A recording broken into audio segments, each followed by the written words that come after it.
मन परिछे बोले उड़ वृंदावन जाऊं ब्रिज की लता बता दे मैं राधे राधे गाऊं ब्रिज की लता बता दे मैं राधे राधे गाऊं ब्रिज की लता बता दे मैं राधे राधे गाऊं ब्रिज की लता बता दे मैं राधे राधे गाऊं मेरा मन परिछे मेरा मन परिछे उड़ वृंदावन जाऊं ब्रिज की लता बता दे मैं राधे राधे गाऊं ब्रिज की लता बता दे मैं राधे राधे गाऊं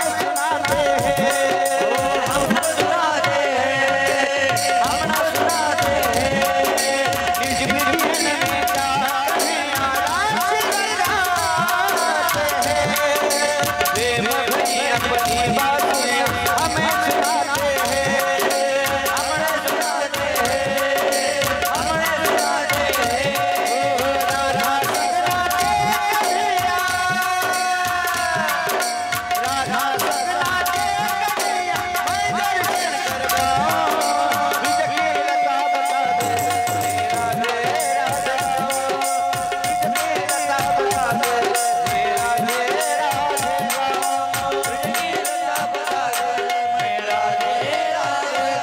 राधे गाऊं मैं राधे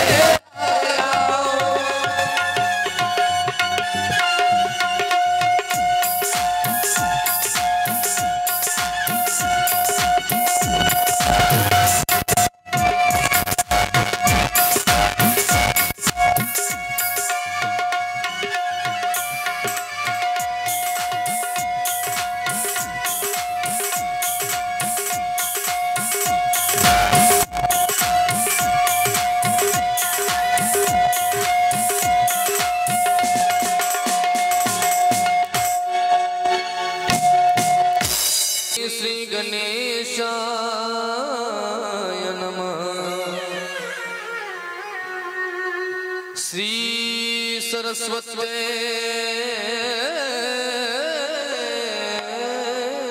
नमः। श्री गुरुभ्यो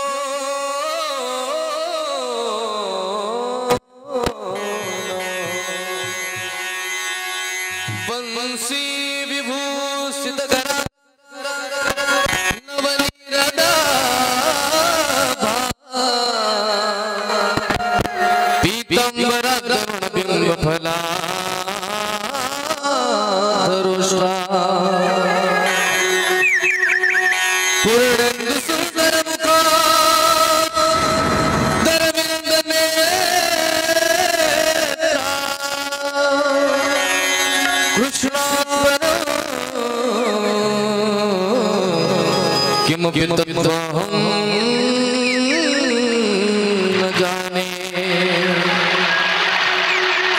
कृष्ण करिए पद पंकज पैजनते अदेव में विचित मानस राधन से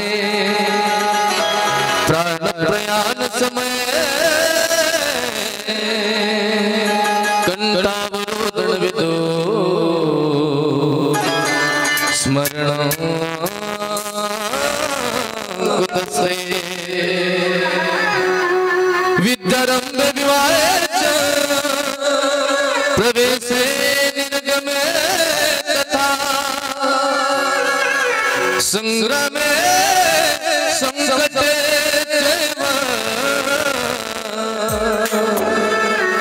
विघ्न दर्शन जाते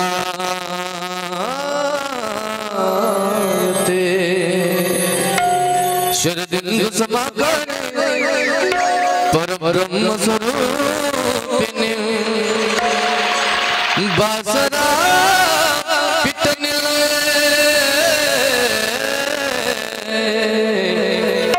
सरस्वती नमोस्तुते ब्रह्मणं परम सुखदं केवलं ज्ञानमूर्तिं द्वन्द्वतीतं गगनसदृशं तत्त्वमस्यादिलक्षणम् एकं नित्यं विमलमचलं सर्वादिसाक्षीभूतं भावातीतं त्रिगुणरहितं सद्गुरुं नमामि व्यासं वसिष्ठनप्तारं शक्ते पौत्रं कर्म शम पराशरात्मजं वन्दे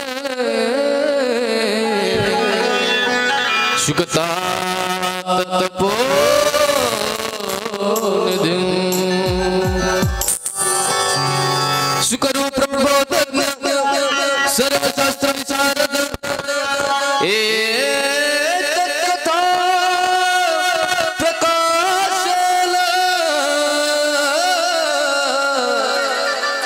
मद नाशय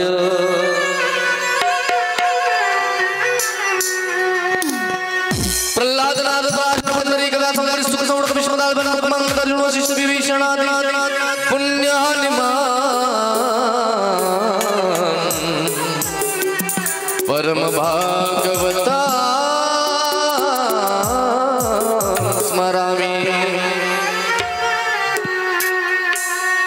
राधा भक्ति हरि ज्ञान ताभ्यां यंच समाविता तं श्री भागवत गाथा वंदे युगल रूपिणी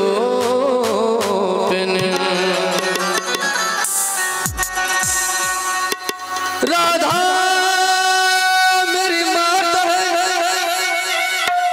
पिता मेरो घनश्याम इन दोनों के चरणों में मेरा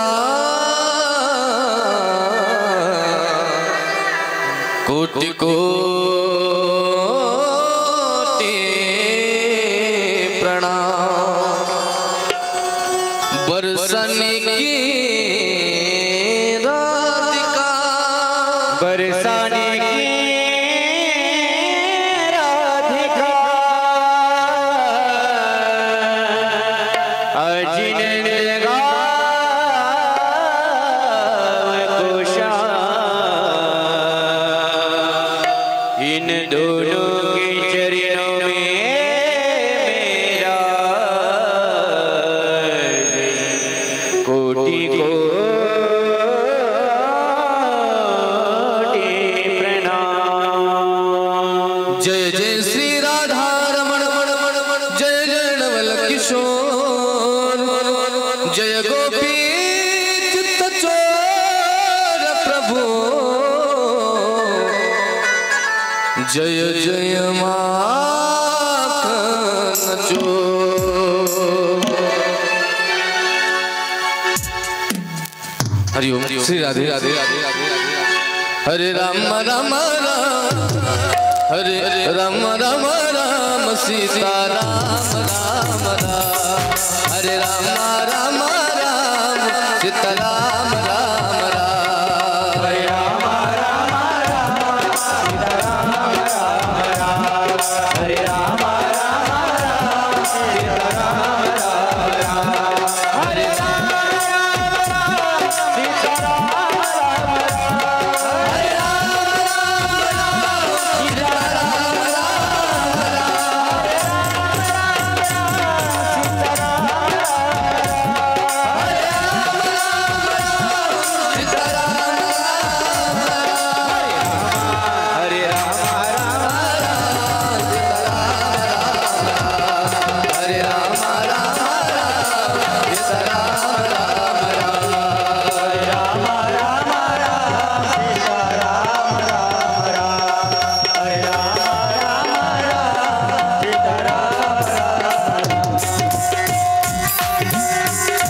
सच्चिदानंद श्री कृष्ण चरणारविंद मकरंद मिलिंद महानुभाव दामोदर गुणमंदिर सुंदर वदनारविंद गोविंद कल कल निनादिनी स्वजन हृदय आल्हादिनी कलु सुकुलु सारणी महामयी जगदंबा परम मंगलमय परात्पर अखिलेश्वर भगवान पांडुरंग परमात्म्याच्या कृपेने भगवान ग्रामदेवता हनुमंत महाराजांच्या पवित्र दरबारामध्ये भगवान भक्तीची शिरोमणी भोलेनाथांच्या या पवित्र पांगणामध्ये पवित्र सानिध्यामध्ये पवित्र चरणामध्ये हा चालत असलेला अखंड हरिनाम सप्ताह आणि या सप्ताहातील आज चतुर्थ दिनाच्या या महाभाव प्रदेशामध्ये आपण सर्वजण प्रवेश करायला लागलेलो आहोत। कालपर्यंत भगवंताच्या अनेक लीलांचं गुणांचं वर्णन आपण ऐकलेलं आहे। आज श्रीमद भागवत महापुराणाच्या या चतुर्थी दिनाच्या महाभाव प्रदेशामध्ये भगवंताच्या जन्मोत्सवापर्यंत ज्या ज्या लीला आलेल्या आहेत त्या लीलांचं वर्णन आज पाहायचं आहे। हे झालं असेल तर आता बसू शकता तुम्ही। वर्णन ऐकले आज जन्मोत्सवापर्यंत भगवंताच्या अनेको जे जे अवतार झालेले आहेत त्या अवतारांच्या कथांचं आपण वर्णन करायचं आहे। समोर मातृवर्ग आहे, पितृवर्ग आहे, ज्येष्ठ श्रेष्ठ मंडळी आहे, अतिशय गोड अशी साऊंड सिस्टीम आहे आणि माझे सर्व जीवलग मित्रमंडळी माझे हृदयस्थ असलेले गायनाचार्य, मृदंगाचार्य, तबला विशारद आणि सिंचची सेवा करण्याकरता हे सर्व ज्येष्ठ श्रेष्ठ मंडळी उपस्थित आहेत। सर्वांच्या पावन चरणावर नतमस्तक होतो। आज भगवंताचा जन्मोत्सव आहे। सर्वांच्या पावन चरणावर नतमस्तक होतो आणि श्रीमद भागवत महापुराणाच्या या महाभाव प्रदेशामध्ये वर्णन करतो। कालपर्यंत भगवंताच्या काही लीलांचं गुणांचं वर्णन ऐकत होतो। त्यामध्ये भगवान नरसिंह भगवंताचं आपण चरित्र पाहत होतो। ज्या नरसिंह भगवंताने ज्या प्रल्हादजी महाराजांचा जन्म घेतला, एक स्वरूप धारण केलं, त्या स्वरूपाचं वर्णन आपण पाहत होतो। अतिशय रुद्र अवतार भगवंताने धारण केला आणि प्रल्हादजी महाराजांचं अतिशय सुंदर असं रक्षण करत जो अति महाभयंकर अक्राळ विक्राळ असलेला तो हिरण्यकशिपू त्याचा वध केला। आपण हे चरित्र कालपर्यंत पाहिलंय। आज भगवंताच्या काही लीलांचं गुणांचं वर्णन ऐकायचं आहे। त्यामध्ये आज मनू आणि शत्रुपा यांनी ज्या दोन मुलांना जन्माला घातलं होतं त्याच मुलांचं वर्णन करताना सांगतात जी आकृती नावाची बहीण आहे त्या आकृतीचंच वर्णन करतात। ही आकृती दक्ष प्रजापतीला दिली आहे आणि दक्ष प्रजापतीला देऊन दक्ष प्रजापतीला ब्रह्मदेवाने एक पद दिलं होतं, त्या पदाचं वर्णन करायचं आहे। कृष्ण गोविंद हरे मुरारी नाथ नारायण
भोलेनाथांना या दक्ष प्रजापतीने आपली सती नावाची नावाची मुलगी दिली होती. आपण चरित्र ऐकलं असेल.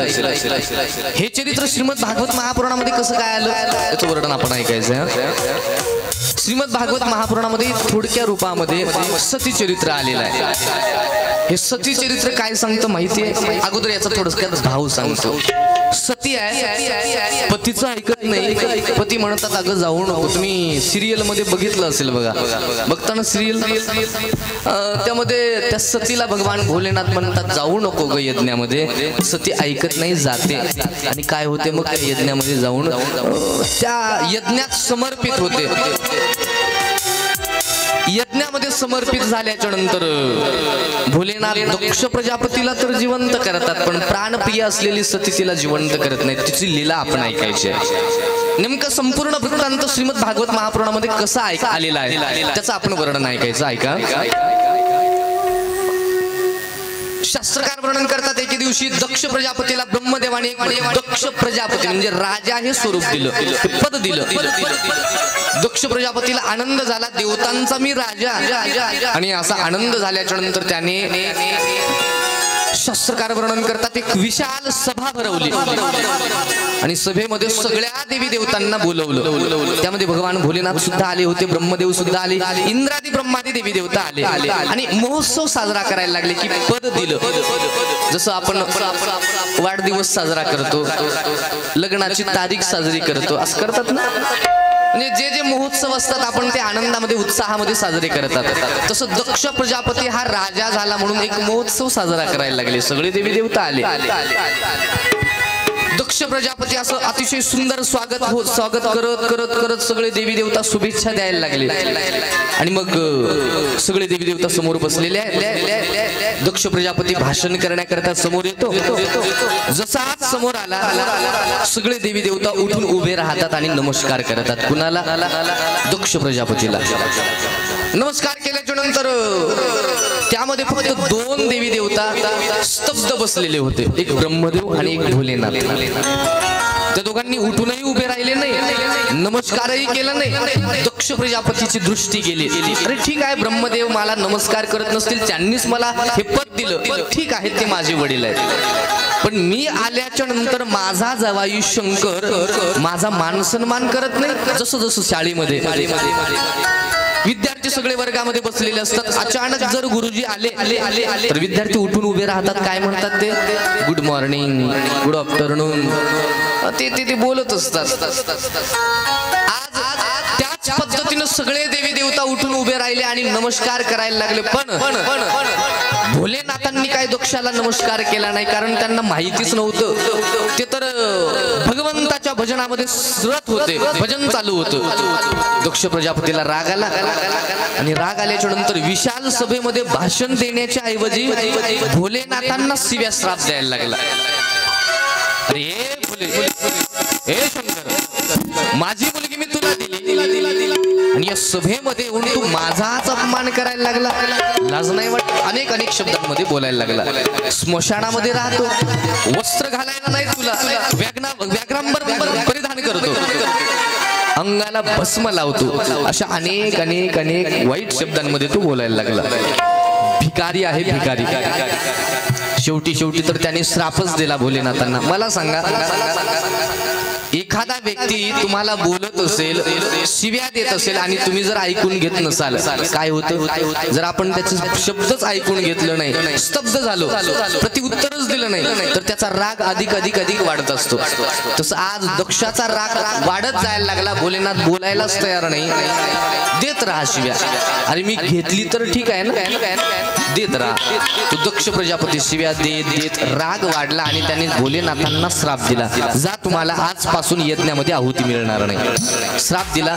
नंदी बाबाला राहवलं नाही आणि नंदी बाबा भोलेनाथांना घेऊन कैलासावर आले. असं भयानक वर्णन आलं. पुढे शास्त्रकार सांगतात, अनेक दिवस झाले दक्ष प्रजापतीच्या मनामध्ये कसं राहिली, माझ्याकडे लक्ष आहे का तुमचं? कशाचं वर्णन चालायला लागलं? स्पष्ट आवाज येतोय, व्यवस्थित येतोय, मी जे शब्द बोलायला लागलो तेच शब्द यायला लागले. इंग्लिश तर वाटत नाही, हिंदी वाटत नाही, हा म्हणजे मी बोलायला लागलो तेच ऐकायला यायला लागले. Okay okay okay, thank you. आज दक्ष प्रजापतीने भगवान भोलेनाथांना श्राप दिला. भोलेनाथ कैलासावर आले आणि आल्याच्या नंतर अनेको दिवसानंतर या दक्ष प्रजापतीच्या मनात कसक राहिली, अरे माझ्या जावयाने माझा अपराध केला, माझा अपमान केला, माझ्या जावयाचा त्या शंकराचा मीही आता अपमान करणार. मग काय करायचं?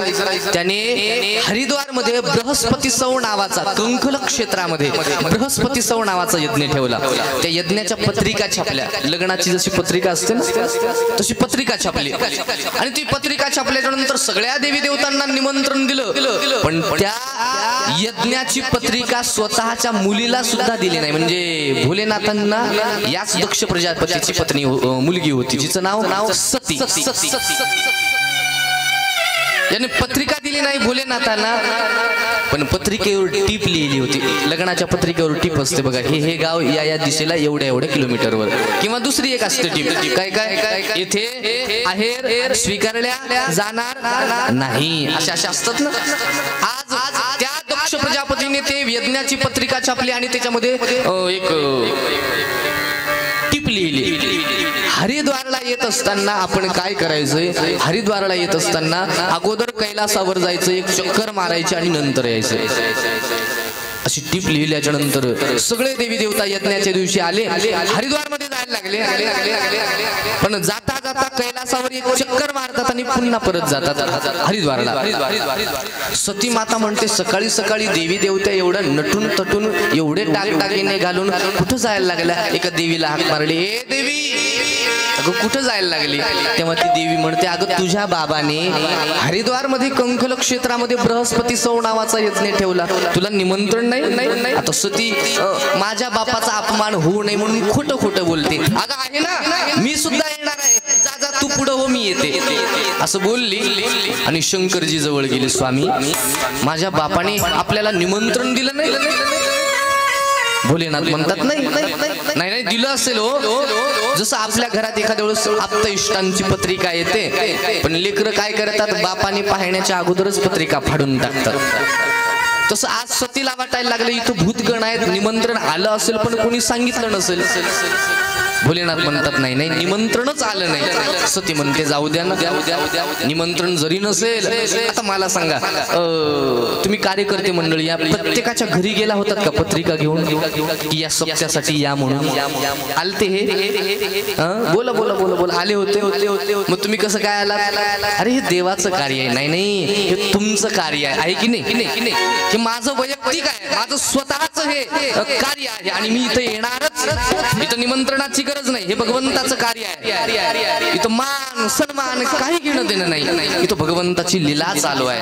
तिथं कुणच निमंत्रण द्यायची गरज नाही, इथं यायलाच पाहिजे, हे आपलं कर्तव्य आहे. शास्त्रकार वर्णन करतात, सती मातेला सांगायला लागले, सती अगं तुझ्या बापाने जो यज्ञ ठेवला ना तो वैयक्तिक आहे आणि तिथे निमंत्रण नाही, आणि जिथे निमंत्रण नसतं तिथं जायला नाही पाहिजे. ऐकताय ना तुम्ही? जिथं निमंत्रण नसेल तिथं कधीच जाऊ नये, कारण भोलेनाथ ही शास्त्र सांगतात. काय म्हणतात? घर पर आ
ऐका.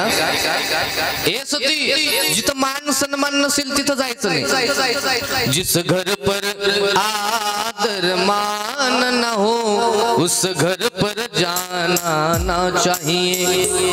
चाहे कितनी सुंदर हो बेटी उसे घर घर घुमाना ना चाहिए. कितीही सुंदर मुलगी असेल आणि ती जर उपवर झाली ना म्हणजे लग्नाला आली ना तर तिला या घरी त्या घरी जा साखर आण, जा दुकानावर तेल घेऊन, जा दुकानावर साबण घेऊन ये, जा दुकानावर ही वस्तू घेऊन ये. अरे अरे मुलगी जर उपवर झाली तर तिचं शास्त्र आहे. म्हणतात तिला घरोघरी नाही पाठवायला पाहिजे उपवर झाल्याच्या नंतर. चाहे कितनी सुंदर हो बेटी उसे घर घर घुमाना ना चाहिए. पुढे वर्णन करतात. आता मुलीचंही नाही मुलाचंही वर्णन करताना सांगतात. चाहे कितना सुंदर हो बेटा उसे सिर पर बिठाना चाहिए. मुलगा कितीही कमवणारा असेल ना, आपला मुलगा कितीही कमवणारा असेल रोज 10,000 रुपये जरी घरी घेऊन येत असेल तरी शास्त्रकार वर्णन करतात अरे तो कमवणारा असेल तर तो त्याच्या ठिकाणी. आई वडिलांचं कर्तव्य आहे की अशा मुलाला कधीच डोक्यावर घ्यायचं नाही. आणि जर घेतलं तर मग म्हण आहे ना आपल्या इकडं असं एक म्हण आहे बघा, डोक्यावर घेतलं की मग तो शास्त्रकार वर्णन करतात हे बघा कितीही कमवणारा मुलगा असेल तर त्याला डोक्यावर कधीच घ्यायचं नाही, त्याच्या मनाप्रमाणे नाही आपल्या आज्ञेतच ठेवायचं. म्हणून चाहे कितना सुंदर हो बेटा उसे सिर पर बिठाना चाहिए. बरी तर मुलाचं मुलीचं एवढं सांगतात असं नाही, पत्नीचंही वर्णन. हे शास्त्रकार हे भोलेनाथ सतीला शास्त्र सांगायला लागले. चाहे कितनी सुंदर हो बीवी उसे भेद बताना चाहिए. पत्नी शास्त्रकार सांगतात पत्नी कितीही मन मिळावं असेल. हे शास्त्र कोणाला सांगायला लागले ज्यांचं राहिलं त्यांच्यासाठी. कितीही सुंदर मन मिळावं पत्नी जर मिळाली आपल्या मनाप्रमाणे वागत असेल आपली चरण सेवा करणारी असेल पण ऐका आपला जर गुपित काही भेद असेल तर पत्नीला कधीच सांगायचं नाही. हे शास्त्र आहे. आपलं जर काही गुपित रहस्य असेल तर हे रहस्य कधीच स्वतःच्या पत्नीला सांगायचं नाही. आणि सांगितलं तर ते वाक्य फिक्स आहे बघा.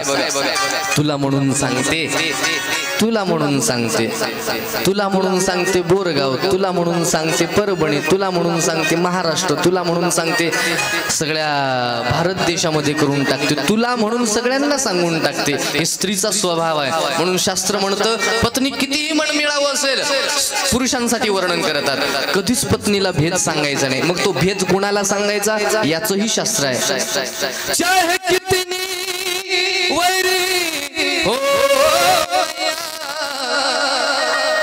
चाहे कितना वैरी हो भैया उससे भेद छुपाना ना चाहिए.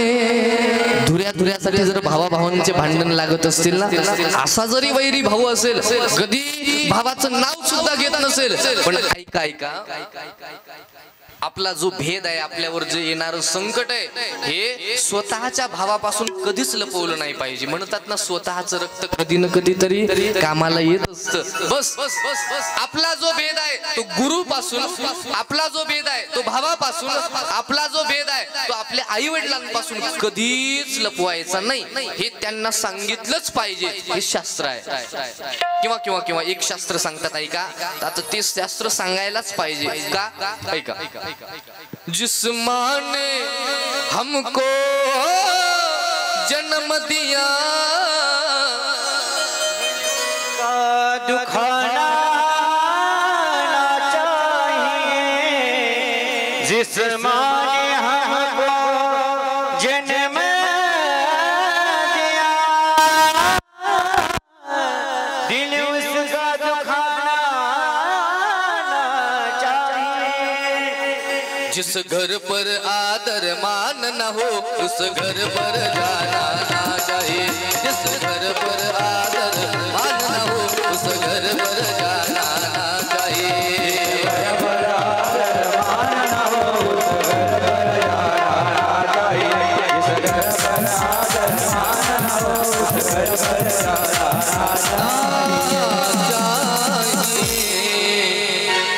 ज्या आई वडिलांनी आपल्याला जन्माला घातलं त्या आई वडिलांच्या डोळ्यामध्ये अश्रुधारा कधीच आली नाही पाहिजे। शास्त्र सांगतात हे पूर्वीच्या माता माऊल्या खूप हुशार होत्या।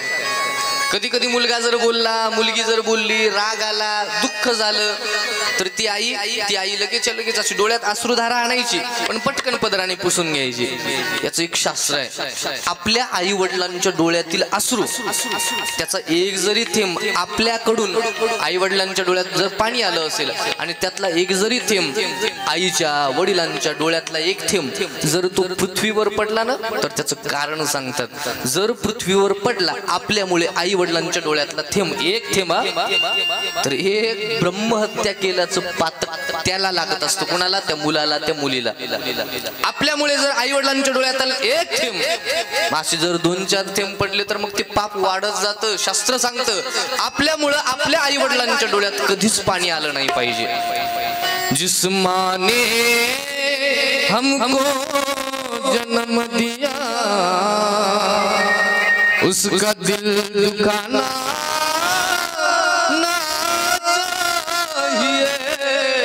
ना चाहिए। जिस घर पर आदर मानना हो उस घर पर जाना ना चाहिए। आज सतीला सांगायला लागले जाऊ नको जाऊ नको जाऊ नको। सती गेली सती म्हणायला लागली तुम्ही येणार की मी जाऊ?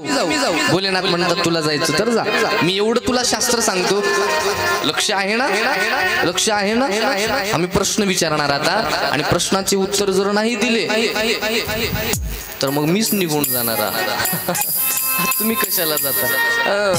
ऐका आज सती माता भोलेनाथ शास्त्र सांगायला लागले सती तुझ्या वडिलांनी निमंत्रण दिलं नाही जाऊ नको। ती म्हणते नाही जायला पाहिजे जाऊ नको जाऊ तरी सुद्धा ऐकत नाही। पतीचं ऐकत नाही शास्त्र सांगतात शास्त्राचंही ऐकत नाही आणि न ऐकल्यामुळे सती निघून गेली।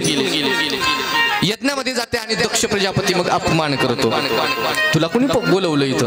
निमंत्रण सुद्धा दिलं नाही आणि तू बिना निमंत्रणाची इथं आलेली आहे। लाज नाही वाटत? अशा वाईट शब्दांमध्ये स्वतःचे वडील बोलायला लागले। सतीला दुःख झालं अरे ज्या शंकरांनी मला एवढं शास्त्र सांगितलं आज मी त्यांचं ऐकलं नाही माझ्या पतीचं मी ऐकलं नाही आणि माझ्या बापाचा अपमान होऊ नये म्हणून मी यांच्याकरता नवऱ्याला सोडून आले आणि हा इथं माझा अपमान करतो माझ्या नवऱ्याचा अपमान करतो। यज्ञामध्ये गेली यज्ञामध्ये आहुत्या देणं चालू होत्या पण भोलेनाथांना एकही आहुती नाही। तिला दुःख झालं आणि सतीला दुःख झाल्याच्या नंतर ती म्हणते माझ्या शरीराचीच मी आहुती शंकराच्या नावाने देते आणि त्या यज्ञामध्ये स्वतःच्या शरीराची आहुती शंकरांसाठी दिलेली आहे आणि ती सती माता भस्म झाली। सतीचा प्राणांत झाला। इकडे भोलेनाथांना वृत्तांत कळाला की अरे सतीचा अपमान केला आणि अपमान केल्यामुळे सतीने स्वतःची देहाची आहुती माझ्याकरिता दिली ती भस्म झाली। कळाला वृत्तांत भोलेनाथांना राग आला आणि भोलेनाथांनी एक जट उपटली आपल्या डोक्यातली धडाम दिशी कैलासावर आदळली तर वीरभद्र नावाचा राक्षस जन्माला आला। त्या राक्षसाला आज्ञा दिली जा सतीच्या यज्ञाचा उध्वंस करून टाक। त्या दक्ष प्रजापतीने तिथे जो यज्ञ ठेवलेला आहे यज्ञाचा उध्वंस झाला। देवी देवतांचा अंगभंग केलं। सगळे देवी देवता भोलेनाथांना शरण आले आणि शरण आल्याच्या नंतर आज भोलेनाथांना म्हणायला लागले भोलेनाथा त्या दक्ष प्रजापतीने तुमच्या पत्नीचा अपमान केला त्याची परिणाम वीरभद्राने दक्ष प्रजापतीचं शिरच्छेदन केलं आणि त्याचं जे शिर होतं ते यज्ञामध्ये टाकून दिलं। दक्ष प्रजापती म्हणजे जो देवतांचा राजा होता तोही यज्ञामध्ये समर्पित झाला। त्याचं राहिलं तिथे धड। मग सगळे देवी देवता ती धड घेऊन आले भोलेनाथांजवळ। आहो राज्यात जर नसेल तर प्रजेचं कसं होणार? तेव्हा भोलेनाथांनी प्रसन्न होऊन त्या दक्ष प्रजापतीला पुनश्च एकदा जिवंत केलं। तो तर जिवंत झाला पण ऐका जी प्राणप्रिय पत्नी होती आता ज्याने शिव्या दिल्या ज्याने श्राप दिला भोलेनाथांनी त्या दक्ष प्रजापतीला पुनश्च जिवंत केलं आणि त्याला पुन्हा राज्य शासनावर बसवलं. ऐकताय ना? पण जी पत्नी प्राणप्रिय होती, कोण? जिचं नाव सती.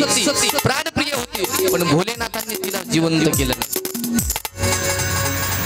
आणि जिवंत केलं नसल्यामुळे आज सतीचं वर्णन करतात. त्याच सतीला जी पतीचं ऐकत नव्हती, शास्त्राचं ऐकत नव्हती, त्या सतीला 23,000 वर्षापर्यंत भोलेनाथांपासून दूर राहावं लागलं. कुणाला? या सतीला. का? तिनं पतीचं ऐकलं नाही, नवऱ्याचं ऐकलं नाही. तुम्ही ऐकताय ना? ऐकता? हे ऐकतात का? त्यांची पण हिंमत होईना. इथं जर नाही म्हटलं घरी जेवायलाच भेटणार नाही. 7 दिवस सप्ताह आहे, ठीक आहे, पण मग पुढं आज सती माता वर्णन करते की अरे या सतीने पतीचं ऐकलं नाही आणि ती यज्ञामध्ये निघून गेली. तर तिला भगवंताने जिवंत नाही केलं, तिला विरह झाला. 23,000 वर्षापर्यंत भोलेनाथांपासून दूर राहावं लागलं. तीच सती हिमालयाच्या गर्भामध्ये जन्माला आली. पार्वती रूपाने आणि पुनश्च तपश्चर्या करून भोलेनाथांना प्राप्त करून घेतलेलं आहे. असं सुंदर वर्णन आलंय. एकदा सगळ्यांनी भजन करायचंय. आणि आज त्या जन्मोत्सवापर्यंत ज्या लीला आहेत, कथा आहेत, त्या कथांचं आपण वर्णन करायचं. हरे मुरारी हे नाथ नारायण वासुदेव.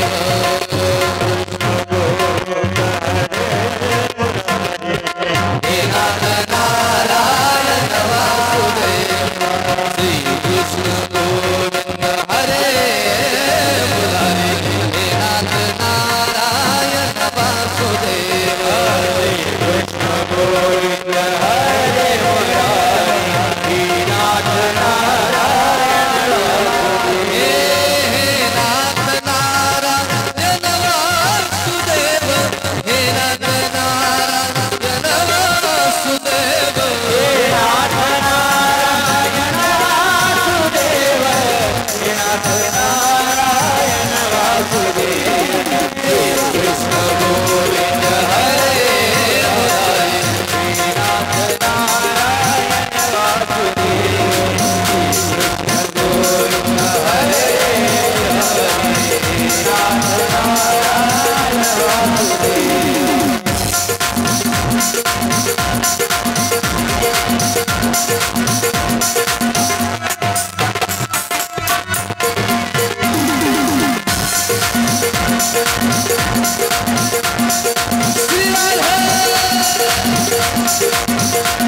पुढे वर्णन करायला लागलेले आहे सती मातेचं चरित्र अतिशय गोड असं.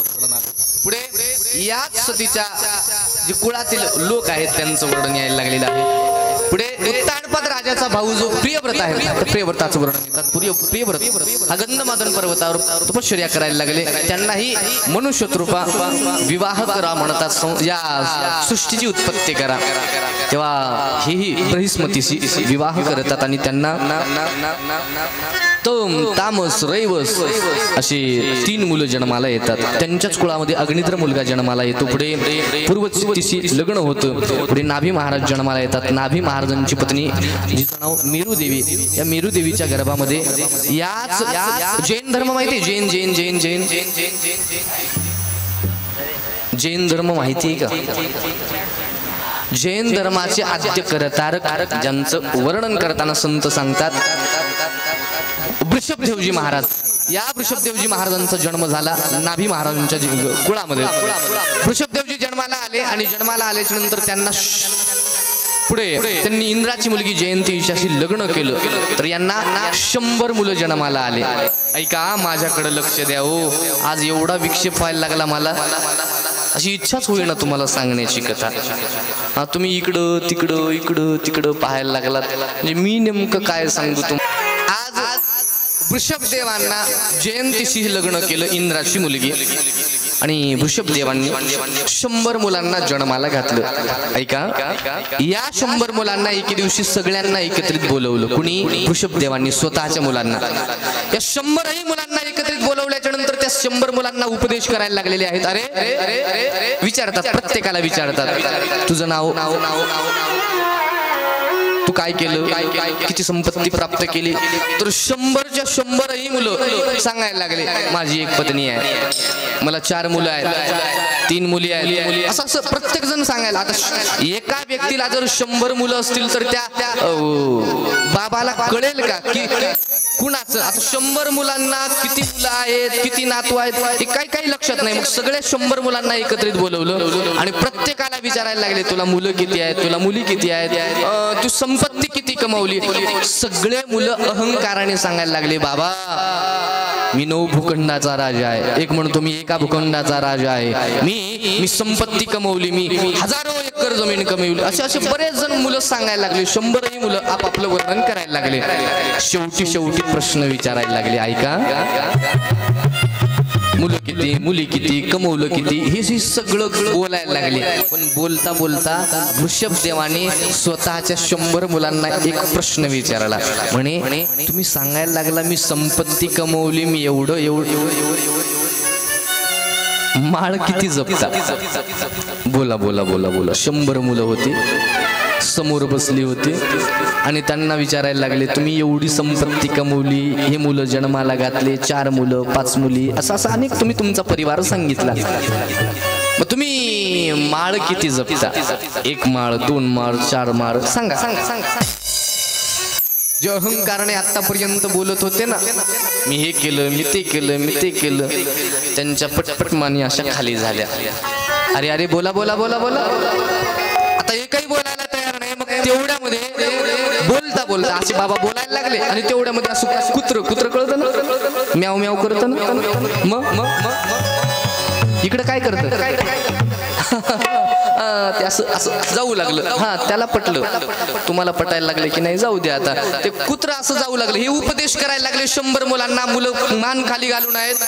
वृषभदेवजी मुलांना सांगायला लागले आणि कुत्र जात होतं. त्या कुत्र्याला असं यू केलं. ते कुत्र आलं. त्या मुलांना म्हणा, हे मुलांना बघा हे काय काय. ते म्हणत कुत्र आहे. बरं बरं बरं, एक भाकर आण रे. एकाने चपाती आणली, कुत्र्याला टाकली. त्या कुत्र्याने ती अशी खाल्ली. दुसरी टाकली, तीही खाल्ली. तिसरी टाकली, तीही खाल्ली. 4थी भाकर टाकली कुत्र्याला. आता त्यांनी खाल्ली नाही, त्याने ती दाताने उचलली आणि जवळच मातीमध्ये असा खड्डा केला आणि त्यात ती चपाती कोणी कुत्र्याने ती टाकली, बुजून घेतलं. म्हणे हे पाहिलं का? 100 मुलं म्हणायला लागले, हो पाहिलं. म्हणे काय केलं? काय नाही म्हणे, संध्याकाळच्या व्यवस्थेसाठी त्याने ती. बरं ठीक आहे. दुसरी एक चपाती घेतली. त्या कुत्र्याने ती उचलली आणि त्याची चिल्ले पिल्ले जे होते ना त्यांना नेऊन टाकली. आणखी एक टाकली, पुन्हा नेऊन टाकायला लागलं. असं अनेक अनेक अनेक वेळा चपात्या टाकायला लागले. हे त्या पिल्लांना देतं, त्या कुत्रीला देतं. काही चपात्या जमिनीमध्ये पुरायला लागलं. हे सगळं दृश्य मुलांना दाखवायला लागले. हे पाहिलं ना म्हणे तुम्ही? म्हणे हो. माझा आता प्रश्न आहे, या कुत्र्यामध्ये आणि तुमच्यामध्ये विशेष काय आहे? आणि काय? नाही बघ म्हणे, याने ही स्वतःच्या पोटासाठी ही व्यवस्था करून ठेवली. यालाही चिले पिल्ले आहेत, यालाही भुकेची जाणीव आहे, म्हणून त्याने सुद्धा ती स्वतःसाठी जपून ठेवलं. आज तो स्वतःच्या भुकेसाठी घरोघरी फिरतो आणि स्वतःची भूक भागवतो, नाही स्वतःची जे चिल्ले पिल्ले आहेत त्यांची भूक भागवतो, मग त्यांच्यामध्ये तुमच्यामध्ये फरक काय आहे? असं बोलल्याच्या नंतर तर धडकन 100 मुलांमध्ये एक मोठा मुलगा होता या वृषभदेवांना, त्याचं नाव भरत महाराज. भरत महाराजांना असा शब्द लागला, अरे बरोबर आहे, त्या कुत्र्यामध्ये आणि माझ्यामध्ये काय फरक आहे? मी एवढे राज्य सिंहासन प्राप्त केलं, मुलं बाळ जन्माला घातली, मी माझ्या पत्नीचं परिवाराचं मी पालन पोषण भरण पोषण करतो, त्याच्यामध्ये माझ्यामध्ये फरक काय आहे? त्यालाही भगवंताने एक स्वरूप दिलं, मलाही एक भगवंताने स्वरूप दिलं, पण हे स्वरूप त्याच्यापेक्षा वेगळं आहे. तुम्ही असं कधी ऐकलं की 4-5 गायी 4-5 म्हशी हरिपाठ करायला लागल्या, कथा करायला लागल्या? नाही, होतच नाही. त्यांच्याकडून ते घडत नाही, त्यांच्याकडे ती बुद्धी नाहीये, ही फक्त माणसाला बुद्धी दिलेली आहे. मग त्याच्यामध्ये आणि माझ्यामध्ये काय फरक आहे? हे लगेच लक्षात आलं. शब्द लागणं कळतं का? शब्द लागणं. कधी कधी माता मौली पतीला असा शब्द बोलते, एखादा शब्द अरे बापरे, ते आयुष्यभर नवरदेव कधीच विसरत नाही. असा शब्द बोलते की ते आयुष्यात कधीच विसरत नाही. शब्द लागणं एक थोडक्यात सांगतो. शब्द लागणं म्हणजे काय? एक ऐका, माझ्याकडे लक्ष द्या. एक दासी फुलांची सेज बनवायची. फुलांची सेज म्हणजे राजासाठी रोज फुलं तोडायची, कोवळे फुलं, आणि फुलं तोडल्याच्या नंतर त्या पाकळ्या तोडून त्याची गादी बनवायची. गादी बनवल्याच्या नंतर राजा रोज यायचा, त्या गादीवर झोपायचा. अशी ती रोज गादी बनवायची, रोज राजा यायचा, त्या गादीवर झोपायचा. एके दिवशी दासीनं विचार केला, अरे राजा किती भाग्यवान आहे, रोज फुलांच्या गादीवर झोपतो, त्याला किती सुंदर झोप लागत असेल. एके दिवशी तिनं काय केलं, विचार केला, आपण सेज सजवतो, पण राजा तर आपण सेज सजवत असताना येत नाही, आपण काय करू, जरासं बसून पाहू. कशावर? दासी विचार करायला लागली, त्या गादीवर किती आनंद येतो म्हणून तिनं राजासाठी अशी सुंदर ती सेज फुलांची सजवली. आणि दासीने इकडे तिकडे पाहिलं, कोणी दिसलं नाही, पटकन गादीवर बसली. राजा ज्या गादीवर झोपायचा त्या फुलांच्या गादीवर दासी बसली. बसल्याच्या नंतर म्हणते, अरे बापरे, काय आनंद आहे, नुसतं बसलं तर एवढा आनंद आहे, अंग टाकल्याच्या नंतर किती आनंद आहे. तिने थोडंसं अंग टाकलं, म्हणे अरे बापरे, एवढा आनंद स्वर्गात सुद्धा एवढा आनंद नाही. मग थोडस डोळे बंद करते. डोळे बंद केले, पण न जाणो तिला झोप लागली. राजा रोजच्या टायमानुसार आला झोपण्याकरता. पाहतो तर माझ्या गादीवर, माझ्या फुलांच्या गादीवर दासी. राग आला, आणि राग आल्याच्या नंतर, ए सैनिकांनो, इकडे हिला 100 फटके मारा. राजाने शिक्षा दिली या दासीला, माझ्या गादीवर झोपली म्हणून 100 फटके. दासीला उठवलं, दोन्ही हातांनी दोघांनी असं पकडलं, एक फटके मारायला लागला. कशाने मारतात? चाबूक. इकडे काय म्हणतात? चाबूकच म्हणतात. ते चापकाने असे. तुम्ही कशाने मारता सांगा ना? कोडाने मारता? इकडे कोडाने मारतात म्हणा.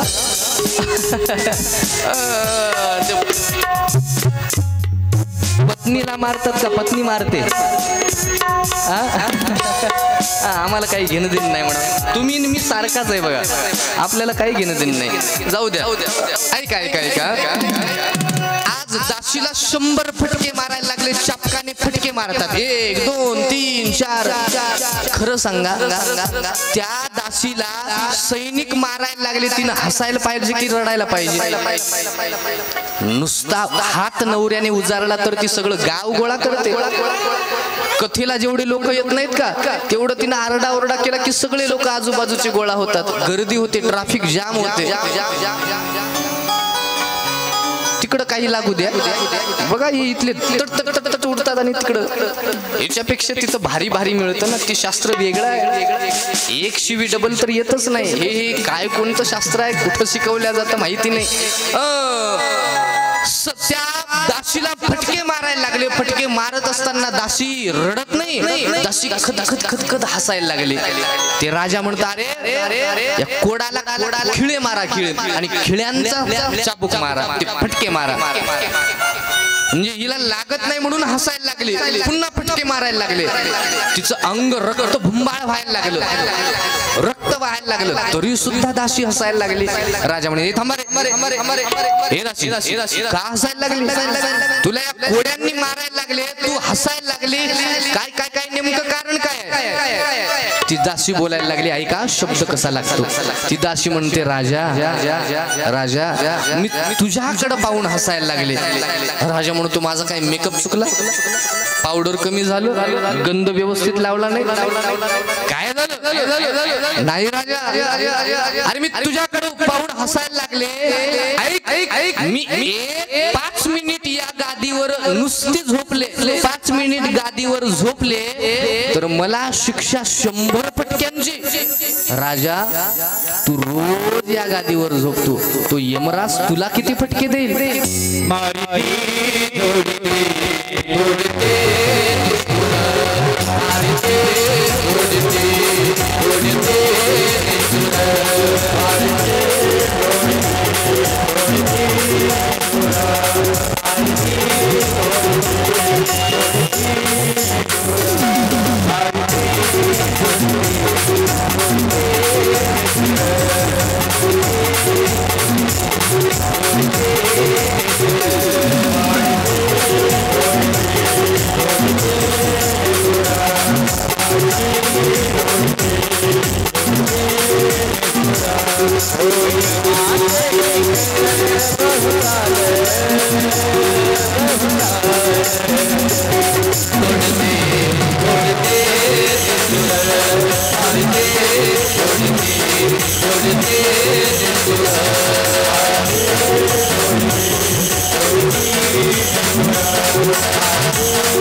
आज जसा त्या राजाला शब्द लागला आहे, दासीचा शब्द लागला, राजा निघून गेला, तसं भरत महाराज वडिलांचा शब्द लागला आणि शब्द लागल्याच्या नंतर भरत महाराज राज्याचा त्याग करून गेले. अरे कुत्र्यामध्ये आणि माझ्यामध्ये काय फरक आहे? त्या वृषभदेवांच्या 100 मुलांपैकी ज्येष्ठ मुलगा ज्याचं नाव भरत, भरत भरत भरत या देशाचं नाव काय आहे? ज्या देशात तुम्ही राहता त्या देशाचं नाव बोला बोला बोला बोला. काय नाव आहे? हिंदुस्तान. मग बोलो बोलो बोलो बोलो, जल्दी जल्दी बोलो, आपको हिंदी ज्यादा समझ में आती है, बोलो बताओ. इस देश का नाम क्या है? हिंदुस्तान नहीं, क्या है?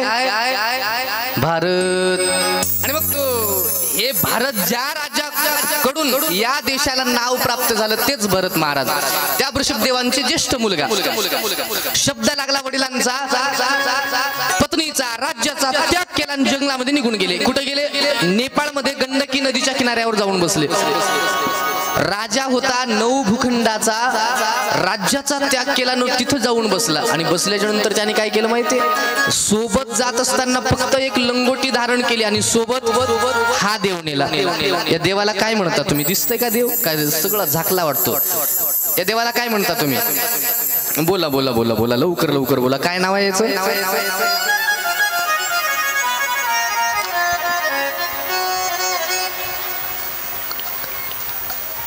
मी जसं बोलायला लागलो तसंच तुम्ही बोलायला लागलाय खालून. बोला ना, नाव काय? काय? कृष्ण. कोणी याला लड्डू गोपाल म्हणतं, कोणी सारंगधर म्हणतं, कोणी लंगडा देव, लंगडा देवही म्हणतात. ते नाथ बावंड, लंगडा ग लंगडा, लंगडा ग लंगडा, देव एक पायाने लंगडा, लंगडा ग लंगडा, लंगडा ग लंगडा, देव एक पायाने लंगडा. देवाचा देव पाय लंगडा, देवाचा देव पाय लंगडा, देवाचा देव पाय लंगडा, देवाचा देव पाय लंगडा, देवाचा देव पाय लंगडा. लंगडा लंगडा लंगडा लंगडा लंगडा लंगडा लंगडा लंगडा लंगडा, देव एक पायाने लंगडा. देवाचा देव बाई तंगडा, देवाचा देव बाई तंगडा, असा देवाचा देव बाई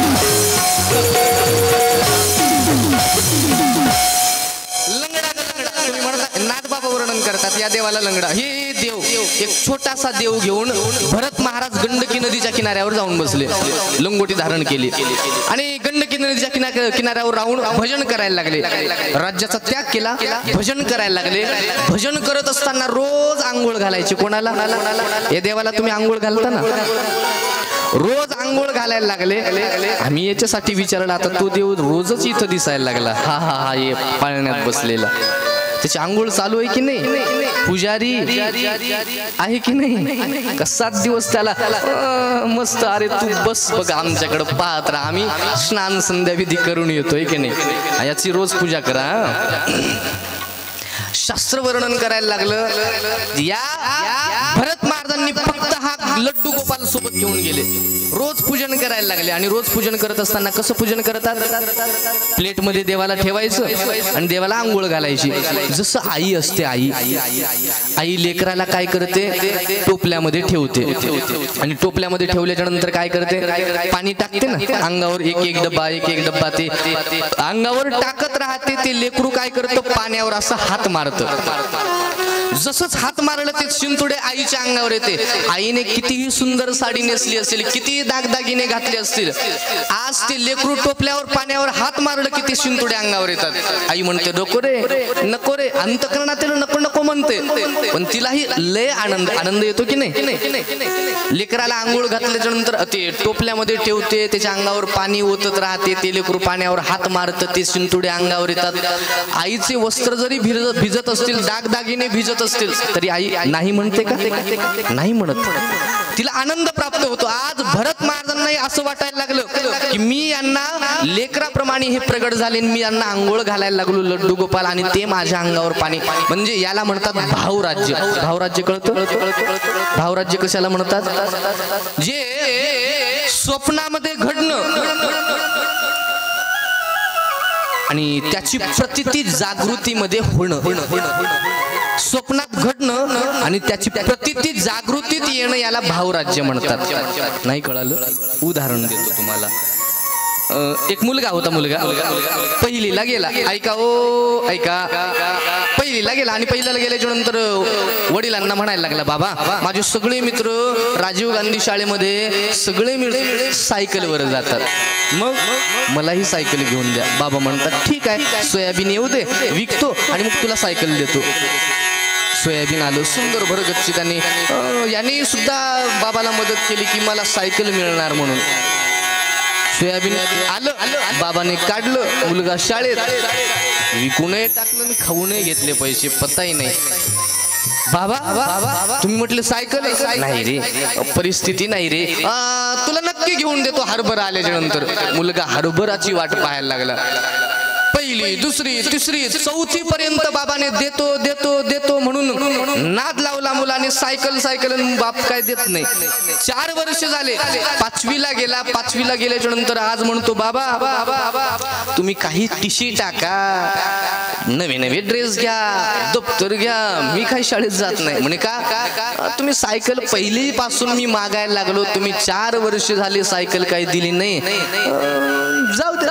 बाप म्हणे आज नक्की, आज आत्ता या टायमाला मी बाजारात जातो. तुम्ही कितीही गंडाला हो, मला 4 वर्ष झाले, मला माहिती झाला तुमचा स्वभाव. मुलगा सायकल सायकल, बाबा सायकल, बाबा सायकल. जसं लगन म्हणतो ना तसं बाबा सायकल, बाबा cycle, cycle cycle cycle cycle cycle cycle म्हणायला लागलं. दिवसभर लेकरू सायकल सायकल सायकल म्हणून संध्याकाळ झाली. सायकल सायकल म्हणून लेकरू असं बाजावर झोपलं. बाप जवळ गेला. किती वर्ष झाले याला मी असंच पुढं ढकललं, मी एक साधी सायकल देऊ शकत नाही माझ्या लेकराला. डोक्यावरून हात फिरवायला लागले. लेकरू झोपलं म्हणून मग काय केलं, आता थंडीचे दिवस आहे, पटकन एक गोदडं आणलं, लेकराच्या अंगावर टाकून दिलं. माझ्या राजाला मी उद्या नक्कीच सायकल घेऊन देतो असे बाबा म्हटले आणि बाबा निघून गेले. हा झोपेमध्ये गेला आणि याला मुलाला स्वप्न पडलं. बाबा स्वप्नात आले. स्वप्नात आले, ए अरे सायकल मागत होता स्वप्नात, सायकल मागत होता ना. हे बघ सायकल नाही तुला, मग फोर व्हीलर. कोणती गाडी? ब्रिझा. Four wheeler. अरे तुझे शिक्षक पायी पायी जातील, हा मग ती मोटरसायकल वर येतील, तू फोर व्हीलर मध्ये जायचं स्वप्नात. हो बाबा कुठे गाडी? हे तिथं पार्किंग मध्ये. हो एक चक्कर मारून येतो. मुलगा गाडीमध्ये बसला, पहिला गेअर टाकतो, गाडी पुढे जाते, दुसरा तिसरा चौथा पाचवा गेअर टाकला आणि गाडी गावाने फिरू नको गाडी, मग हायवेला घेऊन जा. हायवेला हो बाबा घेऊन जातो.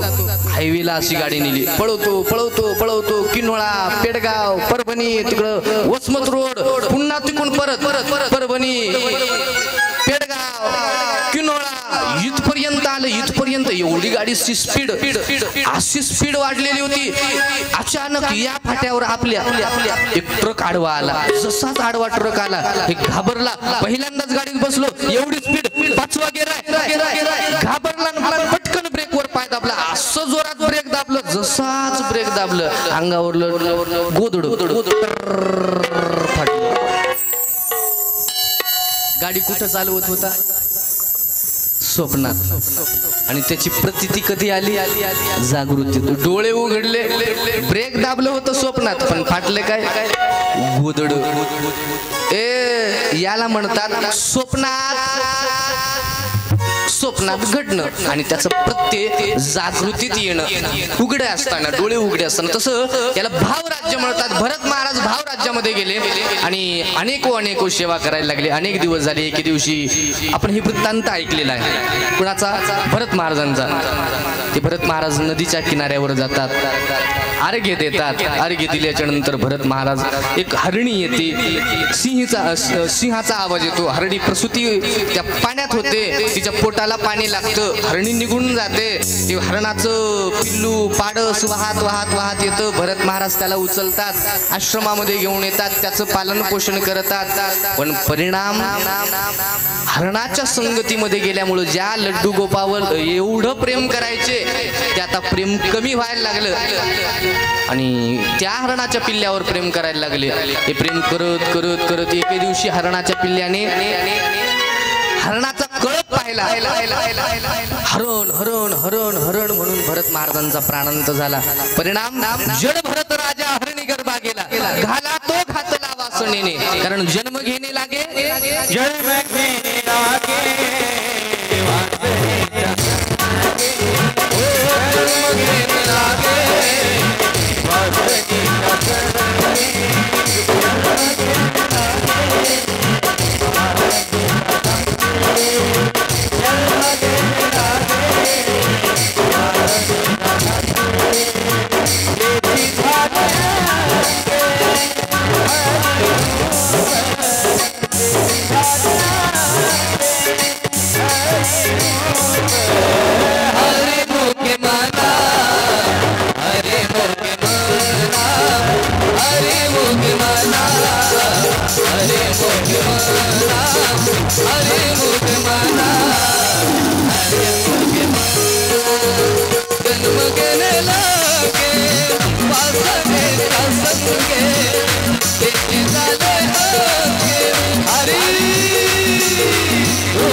एकदा टाळी वाजवा.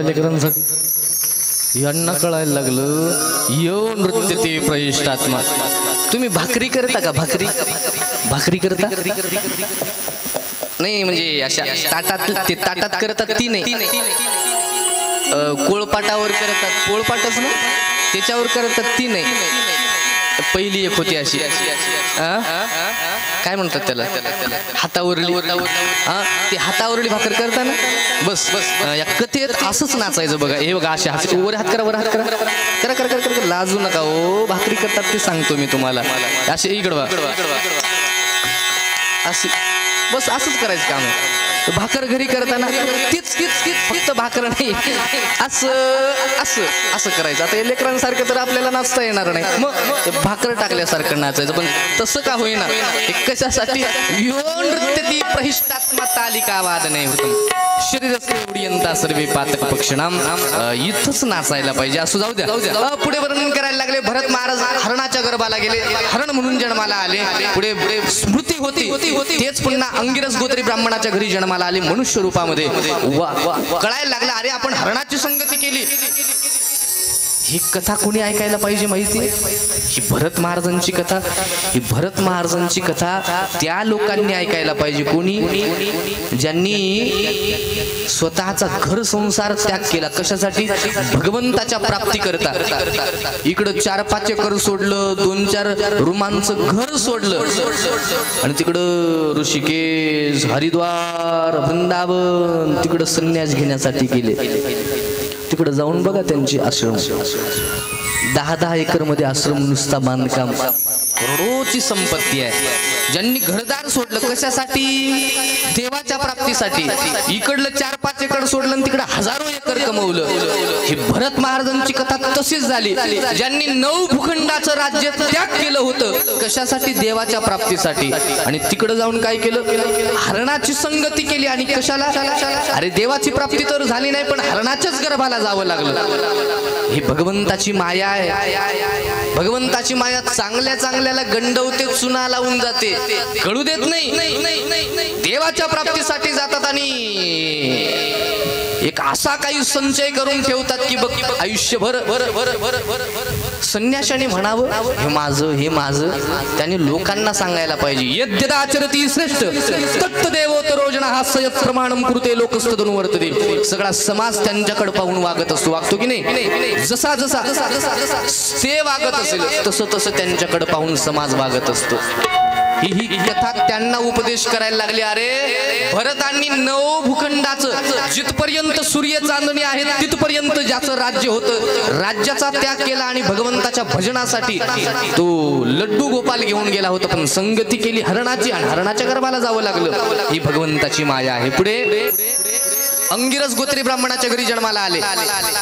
पण आता मनामध्ये आहे आपण कधीच कुणाची संगती करायची नाही. आई वडील म्हणायचे ब्राह्मण आहे तू यज्ञ कर्म कर, नाही करणार, मी फक्त भजन करणार. मौन धारण करून भजन करायला लागले. अनेको दिवस झाले. आई वडील मरून गेले. 2 भाऊ आहेत, 2 भावांच्या पत्नी आहेत. आज भरत महाराजांना त्या भावांच्या पत्न्या कधी खायला देतात, कधी खायला देत नाही. पण भरत महाराज भगवंताचं भजन कधीच सोडत नाही. ऐका, मला आज तरी वाटायला लागलं, आज जाणवायला लागलं असं तुमच्याकडे पाहून. आज द्वादश एकदम रंगात झाली बघा. इथपर्यंत खाल्लं की काय असं वाटायला लागलं. कारण बरेचसे असे लाल डोळे करून माझ्याकडे पाहायला लागले. आजची बारस लागली बरं का. कोणाची पंगत होती आज? भगवंताचं भजन जर करायचं असेल तर त्या भजनामध्ये भोजन हे विक्षेप करत असतं. म्हणून भजनामध्ये विक्षेप जर नको वाटत असेल तर भोजन आधा पेट कर, दुगणा पाणी पिऊ. भजनामध्ये विक्षेप जर होऊ देऊ वाटत नसेल, भजनामध्ये झोप येऊ नये असं वाटत असेल तर त्या व्यक्तीने भोजन आधा पेट कर, अर्धच जेवण करायला पाहिजे. इथपर्यंत केल्याच्या नंतर ती इथं झोपच लावते. इथं तुम्हाला ती जागा नाही, तिथं येतेच झोपेच्या रूपाने ती भूक येत असते.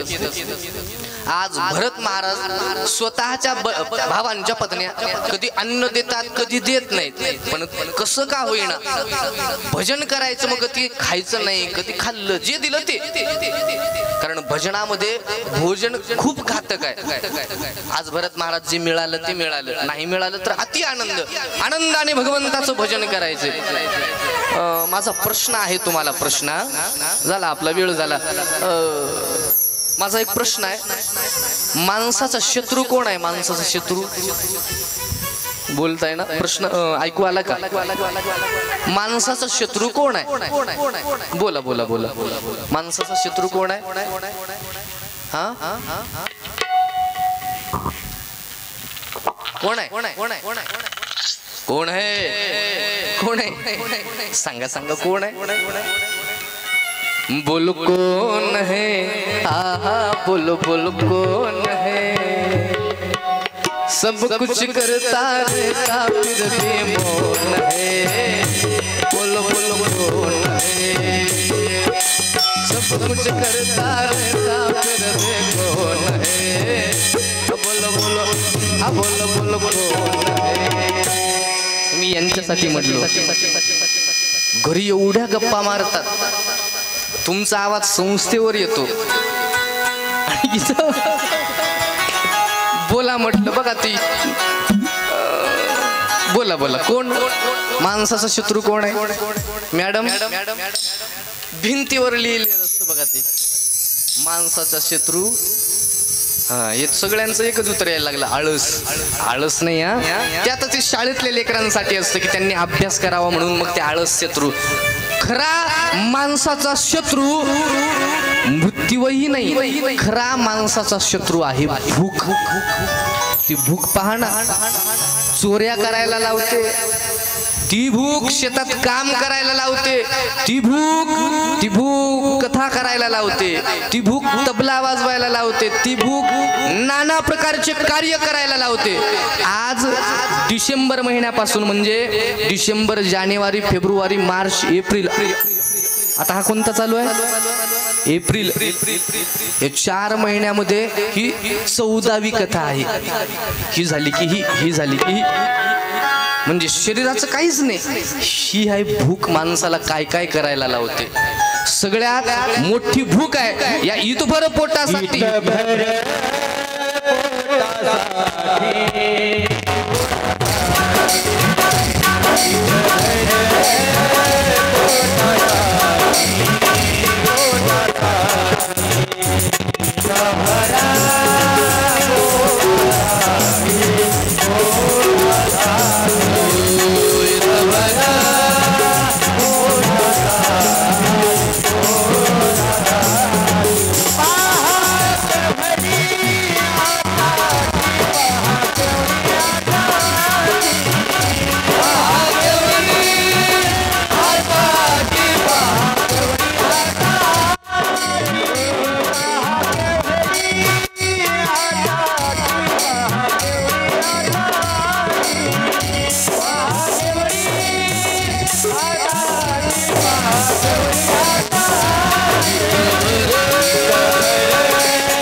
इतभर पोटासाठी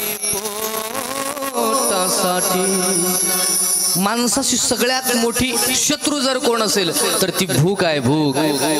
अरे मरण तरी एकदा येतं, एकदा मरण एकदा येतं माणसाला घेऊन जातं, पण भूक भूक एकदा नाही, सकाळी येते ते काहीतरी 10 वाजता येते दे काहीतरी, 12 वाजता येते दे काहीतरी, 3 वाजता येते दे काहीतरी, 4 तासाच्या कथेमध्ये इंटरव्हेल दे म्हणते, काहीतरी खाऊन येतेच.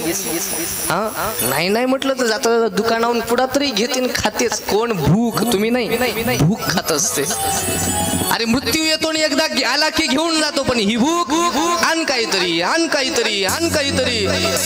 लवकर सोड म्हणते, लवकर तिकडून वास यायला लागला, ठसक्यात भाजी व्हायला लागली, मी पटकन खाते. तुम्ही नाही, भूक. ही भूक माणसाला सतवत राहते. शास्त्र वर्णन करतं, कबीरदासजी वर्णन करतात. संध्या समय विदा कर देनी, संध्या समय विदा कर देनी, प्रात आन खड़ी, कहत कबीर सुनो भाई साधो, कहत कबीर सुनो भाई साधो, मौत से भूख बड़ी कबीरा, मौत से भूख बड़ी कबीरा,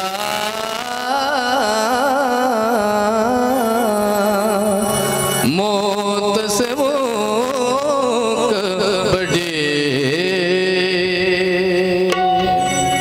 मृत्यूपेक्षाही मोठी भूक आहे. माणसाला नाना प्रकारचे छंद करायला लावते, नाचवायला लावते. कोणी ही भूक आहे. आज कबीरदासजी महाराजांना, भरत महाराजांना भावांच्या पत्न्या खायला देत नाही, पण तशाच अवस्थेत भोजन करायचं. अनेक दिवस झाले भावांच्या पत्न्या म्हणायला लागल्या, अहो एवढा मोठा झाला नुसता घरामध्ये खातो, याला काहीतरी काम लावा. 15 वर्षाची महाराज काम लावा म्हटल्यानंतर भाऊ म्हणायला लागले, जा रे उन्हाळ्याची दिवस आहे, सुंदर बाजरी आलेली आहे. बाजरी येते ना इकडं, ज्वारी बाजरी मका, अरे सुंदर ज्वारी आलेली आहे, तिचं रक्षण कर. कोणापासून? त्या चिमण्यांपासून, नाही का. इकडं काय म्हणतात त्याला, ते हातात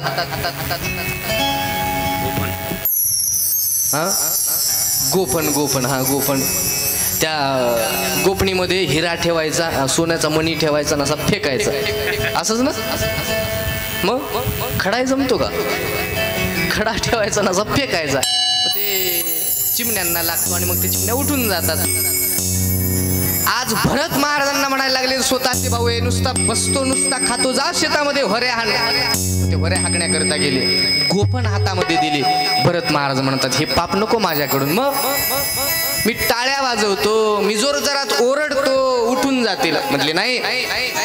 मग ते तेलाचं डबडं असतं ना, डम डम डम डम डम डम डम डम वाजवायचं, मग ते चिमण्याच्या उठून पळून जातात. ते डबडं हातात दिलं, डम डम डम डम वाजवायला लागले. जसंच वाजवायला लागले, ज्या चिमण्या खाऊ लागले तर पटपट उठून पळून जावं लागले. पण पटकन मनामध्ये विचार आला, अरे आपण हे डबडं वाजवायला लागलो, चिमण्या उठून जायला लागल्या. अरे जेवताना शास्त्र असं सांगतं, ऐका, शास्त्र असं सांगतं, जेवताना भरल्या ताटावून माणसाला कधीच उठवलं नाही पाहिजे. आणि जर उठवलं तर एक गाय मारल्याचं पाप लागतं. कुणाला? ज्यानी उठवलं त्याला. आमच्या बाया दिवस सांगितलं होते, गॅस भरून आणा. ते दुप्पट माझ्या डोळ्यात चाललं. तीनदा मला चुलीवर भाकरी करायला लावायला लागले. गॅस भरून आणा, भरून आणा, भरून आणा. नाहीच आणला. आखरीच्या नुसतं आयतं खाते. जेवायला बसला नवरा की असं भनन भनन भनन भनन ते भरलेल्या ताटावून उठतं आणि गॅस भरून आणतं. नंतर खातो. तिचा अंधी गॅस सिलेंडर भरून आणतो. होतं की नाही असं? भरलेल्या ताटावून नवऱ्याला उठवतात, पण परिणाम तो तुमच्या लक्षात येत नाही. पण शास्त्र सांगतं गाय मारण्याचं पाप होतं. आज भरत महाराज म्हणायला लागले, अरे या चिमण्याही जेवायला लागल्या आणि मी उठवायचं हे योग्य नाही. मी पाप का करू? मी भजन करतो. आता हातातलं डबडं फेकून दिलं आणि त्या चिमण्यांना बोलवायला लागले, माफी मागायला लागले. अरे माफ करा मला, मी तुम्हाला भरलेल्या ताटावून उठून उभं राहिलं, नको नको माफ करा. आता चिमण्यांना हात जोडून बोलायला लागले, गेले या कोण म्हणतो भरत महाराज चिमण्यांना बोलवायला लागले खरं सांगा एक संत जर चिमण्यांना बोलवत असतील तर चिमण्या एकट्या येतील चिमण्या एकट्या येतील ते त्यांच्या गावातल्या लोकांना घेऊन येतात त्यांच्या गावातले लोक कोणते चिमण्यांच्या रोही डुकर हरण हे त्यांच्या गावातले आहेत ना त्या चिमण्यांना हरी खिचड्या हरी कखे हरी खिचड्या हरी कखे आओ आओ चिमण्या खाओ आओ आओ चिमण्या खाओ हरी खिचड्या हरी कखे हरी खिचड्या हरी कखे आओ आओ चिमण्या खाओ आओ आओ चिमण्या खाओ हरी खिचड्या हरी कखे हरी खिचड्या हरी कखे आओ आओ चिमण्या खाओ हरी आओ आओ चिमण्या खाओ हरी हरी आओ आओ चिमण्या खाओ हरी आओ आओ चिमण्या खाओ हरी आओ आओ चिमण्या हरी आओ आओ चिमण्या आओ आओ चिमण्या खाओ आओ आओ चिमण्या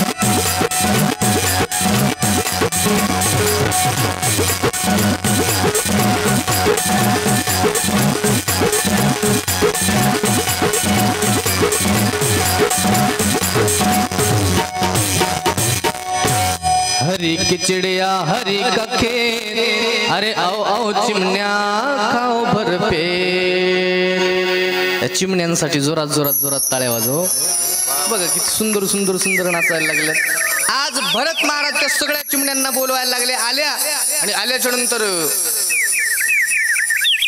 सगळ्या शेताचा नाचधूस करायला लागल्या भाऊ आले आणि भरत महाराजांना घराच्या बाहेर हाकललं वनामध्ये गेले तपश्चर्या करायला लागले अनेक दिवस झाले अनेक दिवसानंतर भरत महाराज त्याच जंगलातून एक ज्या जंगलामध्ये भरत महाराज राहतात त्याच जंगलात राजा रहुगण जात होता हे वृत्तांत सगळ्यांना माहिती आहे भरत महाराज ज्या जंगलामध्ये राहत होते त्या जंगलातून राजा रहुगण जात होता त्याच्या पालखीचा कहार बिमार पडला होता त्याची पालखी उचलण्यासाठी भरत महाराजांना बोलवलं भरत महाराज पालखी उचलायला लागले ऐका ऐका ऐका आता ही कथेचा भाव मी विस्ताराने का नाही सांगितली कारण ही तुम्ही ऐकलेली आहे भरत महाराजांचं चरित्र ऐकलं की नाही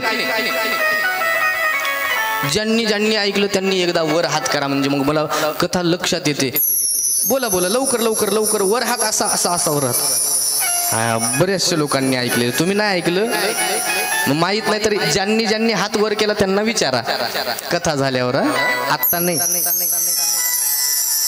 भरत महाराज आता भरत महाराजांनी त्या राजा रहुगणाची पालखी उचलली ऐका ही पालखीमध्ये जो राजा रहुगण आहे ना तो कोण होता माहितीये ते राजा म्हणजे मागच्या जन्मात भरत महाराजांनी ज्या हरणाची संगती केली होती तेच हरण राजाच्या रूपाने आलं कारण त्या हरणाने भरत महाराजांची संगती केली होती संताची परिणाम त्याला राजाचा देह प्राप्त झाला तेच हरण राजाच्या रूपाने आलं आणि भरत महाराज त्याला उचलून घ्यायला लागले का कारण संगती केली होती त्याने संतांची भरत महाराजांनी त्यालाही मोक्ष तत्व प्राप्त करून दिला असं अनेक अनेक अनेक सुंदर वर्णन केलं आज काही तुम्ही माझ्याकडे पाहायला लागले इंटरव्ह्यूसाठी पण मिळणार नाही हा झालं आता 4 वाजेपर्यंतच कथा आहे 3:43 मिनिट राहिलेले आहेत त्याच्यामध्ये आपल्याला भगवंताचा जन्म पाहायचा आहे आणि आज गाव पूर्ण जेवायला आहे त्यामुळे तुम्हालाही विक्षेप होता कामा नाही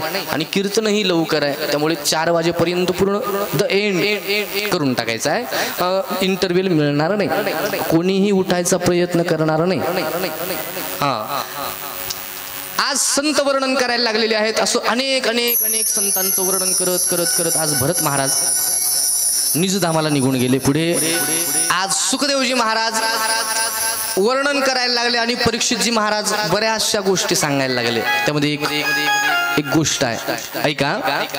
आता ही कोणती गोष्ट आहे? 28 प्रकारचे नरक आहेत. ऐका हो, ऐका. 28 प्रकारचे नरक आहेत. या 28 प्रकारच्या नरकांमध्ये कोणता जीव जातो, कोणता व्यक्ती जातो, कोणती स्त्री जाते, त्याचं वर्णन श्रीमद भागवत महापुराण करतं. कोणतं कर्म केल्याच्या नंतर कोणत्या नरकामध्ये जावं लागतं याचं वर्णन श्रीमद भागवत महापुराणाने केलं होतं. कथेतून जर उठलं तर कुंभिपाक नावाच्या नरकामध्ये जावं लागतं. हे पहिलं नरक सांगितलं. ऐका आता. कीर्तनातून उठलं, बेंडकी असते ना, बेंडकीच्या रूपात जावं लागतं. कीर्तनामध्ये बोललं तर, कीर्तनातून उठलं, कथेतून उठलं तर कुंभिपाक नावाच्या नरकामध्ये जावं लागतं. आता उठा बरं तुम्ही. हे वर्णन 28 प्रकारच्या नरकांचं श्रीमद भागवत महापुराणाने केलेलं आहे. अंध, तामिश्र, रौरव, महारौरव, कुंभिपाक, अशुपत्रवण, सुकरमुख, अंधकूप, कृमिभोज, 28 प्रकारचे नरक आहेत. आता ऐका, थोडक्यामध्ये सांगण्याचा प्रयत्न करतो, वेळ नाही घेणार. 28 नरकांचं नाही, पण 4-5 नरकांचं वर्णन ऐकणार. पहिलं तामिश्र नावाचं नरक आहे. तामिश्र नावाच्या नरकामध्ये स्वतःचं धन जपायचं आणि दुसऱ्याच्या धनावर डोळा ठेवायचा. ऐका हो, कोणता जीव त्या नरकामध्ये जातो? तामिश्र नावाच्या स्वतःचं धन जपायचं आणि दुसऱ्याच्या धनावर डोळा ठेवायचा, तो व्यक्ती त्या तामिश्र नावाच्या नरकामध्ये जातो. थोडक्यात उदाहरण सांगतो तुम्हाला. धुरा कोरणारा स्वतःच्या शेतात माती का पिकन, पण धुऱ्याजवळ मात्र स्वच्छ ठेवायचं, कोरायचा. आपलं तसंच ठेवायचं आणि धुरे कोरत राहायचं. धुरे कोरणारा, ऐका, धुरे कोरणारा तामिश्र नावाच्या नरकामध्ये जातो आणि तिथं हे जी शिक्षा असते 1 वर्षाची 2 वर्षाची अशी नाही, कल्पांची युगायुगांची शिक्षा असते. त्या जीवाला तिथं शिक्षा भोगावी लागते. पुढे महारौरव नावाचा नरक आहे. महारौरव नावाच्या नरकामध्ये परस्त्री माते समान जाण, दुसऱ्या स्त्रीवर वाईट नजर टाकणं, वाईट नजरेनं पाहणं, महारौरव नावाच्या नरकामध्ये. आमच्या संतांनी सांगितलं, परस्त्री माते समान जाण, पण वाईट नजरेनं जर दुसऱ्या स्त्रीकडे पाहत असेल, आईच्या दृष्टीने पाहत नसेल, वाईट नजरेनं पाहत असेल, तर त्याला तामिश्र नावाच्या महारौरव नावाच्या नरकामध्ये जावं लागतं. आणि तिथे रुरु नावाचा सर्प आहे जो कच्च तोडून खात असतो. लक्षात येते? आवाज माझा येतोय व्यवस्थित? तामिश्र महारौरव नावाचा नरक. पुढे वर्णन करताना सांगतात कुंभिपाक. या कुंभिपाकाचं वर्णन करताना सांगतात, या अतिशय भयानक वर्णन केलं. ज्यांच्या गळ्यामध्ये सोन्याच्या माळा नाही, आपलं चुकलं माझा, तुळशीच्या माळा नाही का, तुळशी माळ गळा गोपी चंदन तिळा हृदय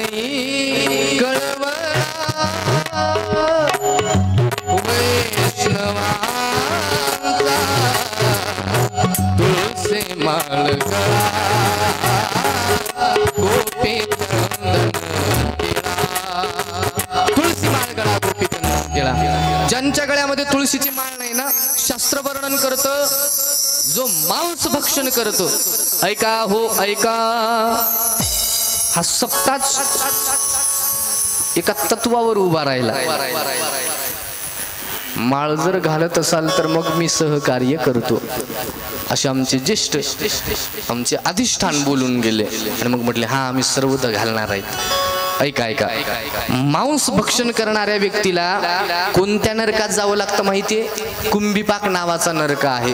त्या नरकामध्ये हा जसे त्या प्राण्याचे तुकडे करतो आणि मांस भक्षण करतो, संत वर्णन करतात, त्यालाही त्या नरकामध्ये, कुंभिपाक नावाच्या नरकामध्ये तुकडे करतात आणि तळत राहतात. हा फ्राय करतो ना, तिला फ्राय करतो, तसं त्याला तिथं करतात. तुम्ही म्हणाल त्याचे तुकडे केल्यावर तो मरत असेल. नाही, तिथं यातना शरीर दिल्या जातं. या शरीराला जर काटा टोचला तर जेवढं त्रास होतो त्यापेक्षा 1000 पट जास्त दुःख ज्या शरीरात होतं, ते यातना शरीर त्या जीवाला दिलं जातं नरकामध्ये. लोक लय मांस खाणारे लोक एवढे बेकार, एवढे बेकार. एखाद्या फळामध्ये आळी निघू दे, आळी, फळ फेकून देतात. नाही नाही आळी निघाली का रे, ते मांस जमत तुला, मग आळी का चालत नाही? ती आळी आणि ते मांस काय वेगळं आहे का? हा बरोबर आहे ना. माझा प्रश्न आहे त्यांच्यासाठी. एवढे नीच असतात. ही माता माऊली कष्ट करते, स्वयंपाक बनवते, शेतातलं घरचं सगळं कार्य करून सुंदर नवऱ्यासाठी पंचपक्वान्न बनवते. आणि त्या पंचपक्वान्नामध्ये साधा डोक्यातला केस निघू द्या, लाथाडतो, हे मी नाही खाणार. लाज नाही वाटत?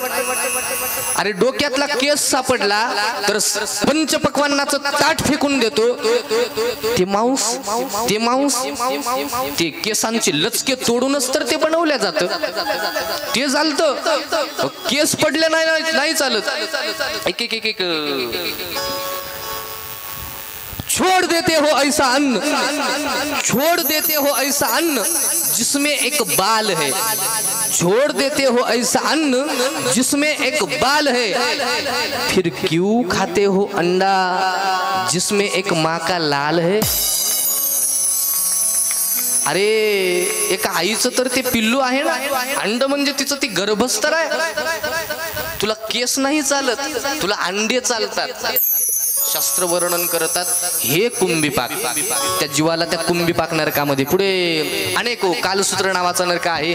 ब्राह्मणाला आई वडिलांना जो त्रास देतो त्यांनाही कालसूत्र नावाच्या नरकामध्ये जावं लागतं. पण हे नरकांचं वर्णन इथं का केलं, का सांगितलं? ऐका ऐका सगळ्यांनी आता माझ्याकडे लक्ष द्या. सगळे सगळे झोपलेले डोळे उघडा आणि माझ्याकडे लक्ष द्या.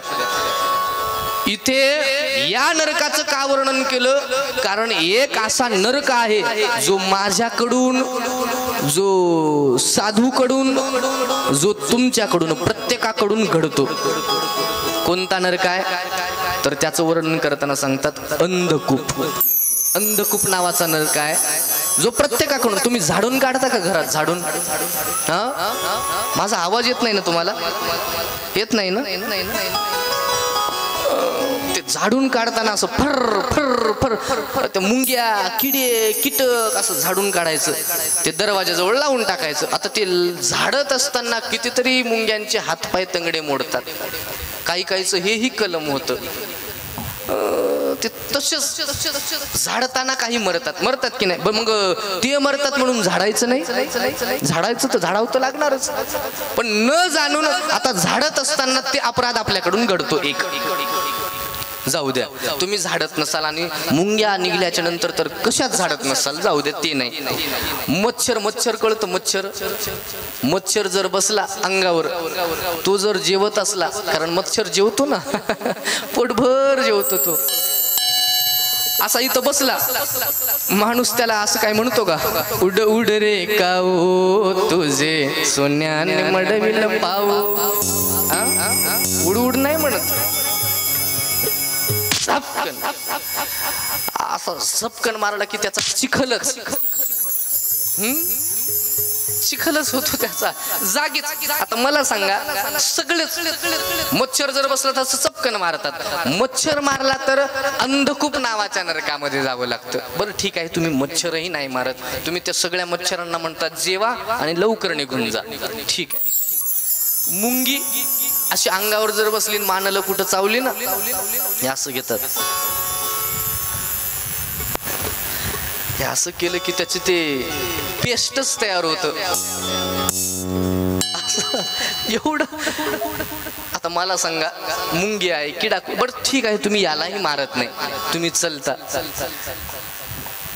असं चलत असताना पायाखाली किडा, कीटक, मुंगी काही ना काहीतरी येतच हो, आपल्याकडून मरतच. मग संत वर्णन करतात, अरे हे जे नरक आहे हे प्रत्येकाकडूनच घडतो. साधू असेल तोही चलतो, त्याच्याकडूनही घडतो. हे कर्म तर घडतं, मग त्यांना काही नरकामध्ये जावं लागतं? जावं लागतं. पण मग त्या नरकांपासून वाचायचं म्हटलं तर काय करायचं? या 28 प्रकारच्या नरकांपासून वाचण्याचं साधन आहे. कोणतं साधन आहे? संत वर्णन करतात 28 प्रकारच्या नरकांपासून वाचण्यासाठी कृष्णायन, चंद्रायन. आता एक व्रत आहे आमच्या प्रदीप बाबांनी सांगितलं. कोणतं व्रत? कोणतं व्रत? प्रदोष व्रत आहे ना, प्रदोष व्रत, कृष्णायन, चंद्रायन हे व्रत जर केले, आणखी एक मागच्या महिन्यात झालं, मागच्या म्हणजे मार्गशीर्ष महिन्यामध्ये काय व्रताचं नाव? वैभव लक्ष्मी. हे वाढावी म्हणून वैभव लक्ष्मी संत वर्णन करतात. असे जर व्रत केले तर हे व्रत 28 प्रकारच्या नरकांपासून माणसाला वाचवत असतात. पण सगळ्यात सोपा एक मार्ग सांगितलेला आहे नरकांपासून वाचण्याचा, तो म्हणजे ओरिजिनल तुळशीची माळ ही गळ्यात धारण करायची आणि महिन्यातून ज्या 2 एकादशी येतात ना, त्या 2 एकादशी माणसाने पकडायच्याच. त्या 2 एकादशी धारण करायच्याच. एकादशी जर धरल्या आणि तुळशीची माळ गळ्यामध्ये धारण केली तर माणूस कधीच नरकामध्ये जात नाही, तो वैकुंठ लोकालाच जातो. हे संतांचा विश्वास आहे. तुम्हाला पटतं नाही पटतं ते जाऊ द्या, पण संत वर्णन करतात शेवटचा उपाय. ऐका. आता अनेक वेळ झाला बघा, 3:30 झाले आपले. आता ज्या राहिलेल्या कथा, इथे वामन भगवंताची कथा राहिलेली आहे, ती वामनांची कथा मी उद्या सांगणार आहे. आज कथेला आता आपण भगवान कृष्ण कन्हैयाच्या वृंदार्क वृंद वृंद आनंद कंद सच्चिदानंद श्री कृष्ण चरणा रविंद मकरंद मिलिंद महानुभाव दामोदर गुणमंदिर सुंदर वदन अरविंद गोविंद कलकलनादी त्या भगवंताचं आपल्याला जन्मोत्सव पाहायचा आहे. एकदा सगळ्यांनी सज्ज व्हायचं बघा. आपल्याला आता व्यवस्थित बसायचं. अंगातला जो आळस आहे आता तो फेकून द्यायचा. डोळ्यावर लालिमा पसरलेली तीही त्याज्य करायची. लाल लाल डोळे झालेले असतील तर ते व्यवस्थित करायचे. आणि आता अंतकरणातून भगवंताच्या त्या जन्मोत्सवाचं आपण वर्णन करायचं आहे. एकदा सगळ्यांनी गोड असं भजन करायचं, सगळ्यांनी टाळी सेवा करायची आणि त्या जन्मोत्सवाचं वर्णन करायचं.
सगळ्यांनी सज्ज व्हायचं आहे.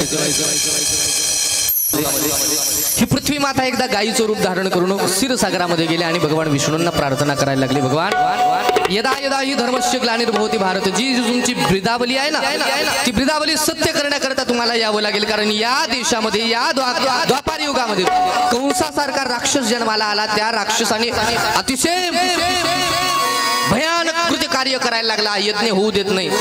त्या कंसापासून या साधू संतांना वाचवायचं आहे म्हणून तुला अवतार घ्यावा लागेल. तेव्हा भगवंताने सगळ्यांना आज्ञा दिली. वृंदावन, मथुरा, बरसाणा, नंदगाव आदी 84 कोस भूमीमध्ये सगळ्यांना पशुपक्ष्यांच्या रूपाने, गायीच्या रूपाने, ग्वालगोपालांच्या रूपाने प्रत्येकांना थांबवायला लागलेले आहेत. प्रत्येक मंडळी वेगवेगळं रूप धारण करायला लागलेले आहेत. इकडे मथुरा आहे. मथुरेचा राजा उग्रसेन महाराज. या उग्रसेन महाराजांचं वर्णन करताना संत सांगतात उग्रसेनाचा मुलगा आहे कंस. या उग्रसेनाचा भाऊ ज्याचं नाव दैवक, या दैवकाची एक मुलगी देवकी. ही देवकी उग्रसेन महाराजाला दैवक देतात आणि दैवक निघून जातात.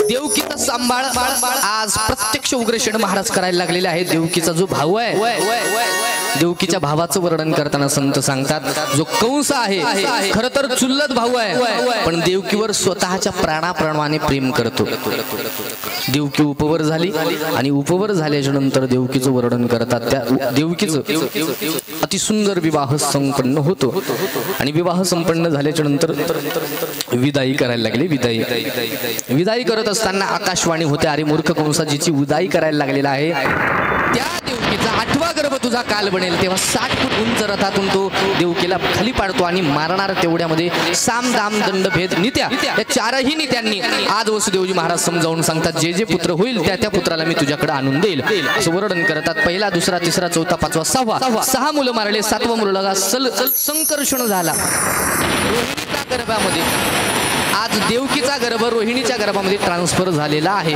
टेस्ट ट्यूब बेबी असं वर्णन करायला लागलेले आहेत आडो पुढे वर्णन करताना सांगतात आता 8वा गर्भ राहिलेला आहे एकदा त्या दोघांना घेऊन यायचं विष्णू महाराज त्या दोघांना घेऊन यायचं एकदा भजन करा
परीक्षित भगवान की जय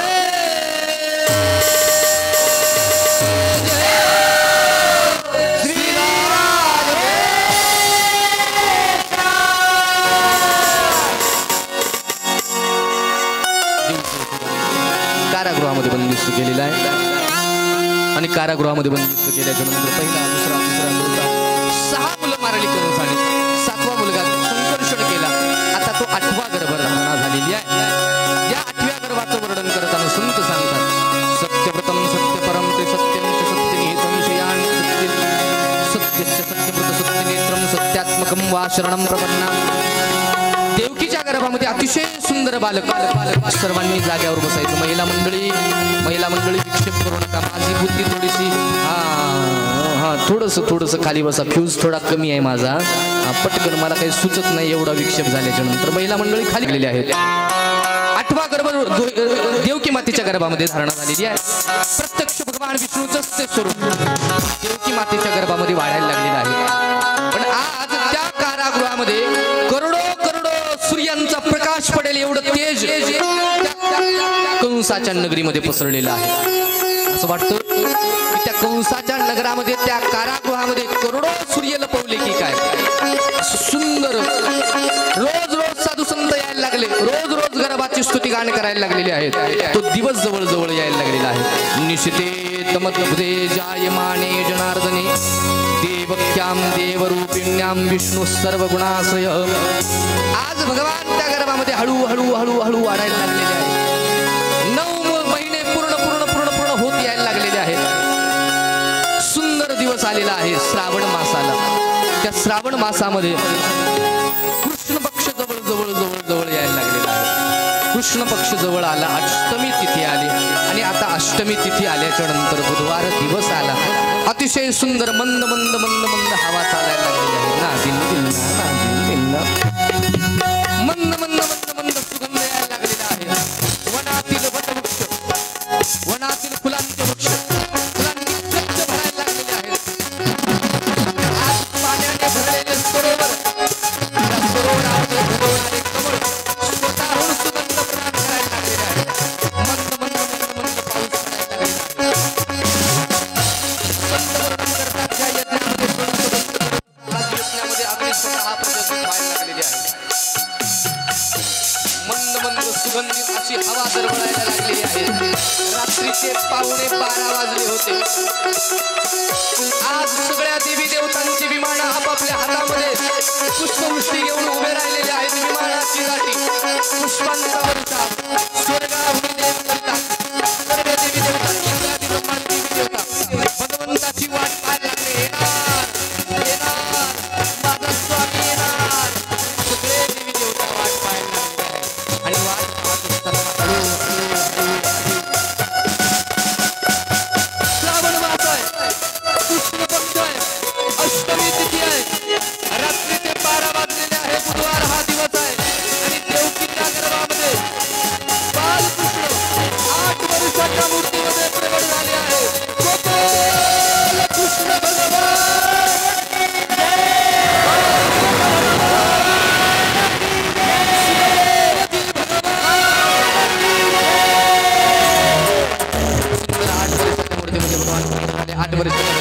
आज भगवान वसुदेवजी महाराजांना भगवान प्रार्थना आज वसुदेवजी महाराज भगवंताला नंदाच्या वाड्याला घेऊन जायला. सर्वांनी टाळी सेवा करायची आहे आणि नंद बाबांचं भगवान बालकृष्णाचं स्वागत करायचं आहे. सगळ्यांनी आनंद होईल. प्रत्येकाने टाळी सेवा करायची आणि भगवंताचं स्वागत करायचं आहे.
प्रयोग केला आणि यशोदा महाराणीच्या जवळ आज बालकृष्ण भगवंताला दिलेला आहे आणि त्या बालकृष्णाने आज यशोदा मातेचं आईच्या रूपामध्ये स्वीकार केलेला आहे.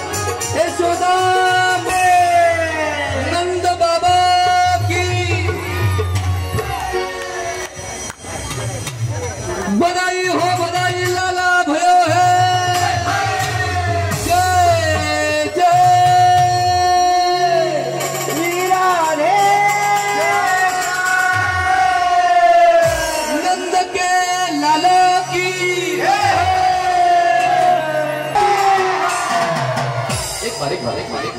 लाला के पिता की जोर से,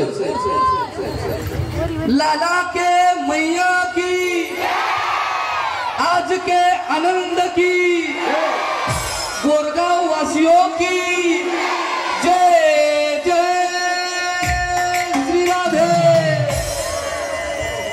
जय हो. आता सगळ्यांनी आनंद उत्सव साजरा करायचा आहे.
मोजून 5 मिनिट राहिले.